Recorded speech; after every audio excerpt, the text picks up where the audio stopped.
Vrai ou faux, le vaginisme, provoque des douleurs physiques? Vrai. Bah, déjà, des fois la tentative de pénétration, par exemple, donc comme je disais, il y a les muscles qui sont complètement, contractés et des fois la tentative, d'un pénis, par exemple, là, qui essaie de rentrer, bah, ça peut venir créer effectivement des brûlures, ou des douleurs qui peuvent rester même, des fois plusieurs heures après, cette tentative, voire plusieurs jours. Donc c'est vraiment aussi une douleur où après, même des fois, certaines personnes ont mal quand elles s'assoient ou quand elles marchent. Donc il y a vraiment des douleurs par rapport à ça.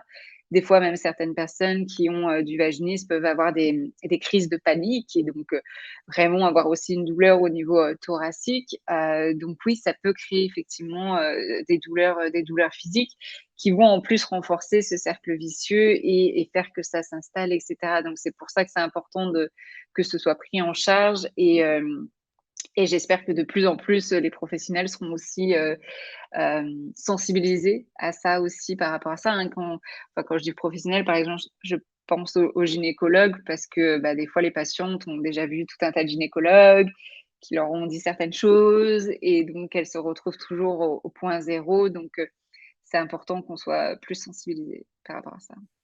OK. Et donc un petit peu pour rebondir là-dessus, par rapport à toutes ces douleurs, il y a aussi des douleurs, bah, évidemment, psychologiques. C'est pas que du physique, en fait, c'est à la fois, enfin, c'est la combinaison des 2 finalement, le vaginisme?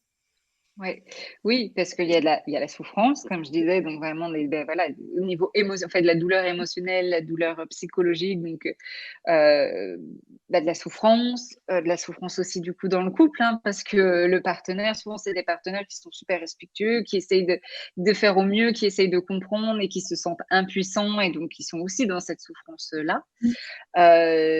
On se sent pas bien, on perd confiance en soi, comme je disais, on se dit: «Mais est-ce que je suis normale?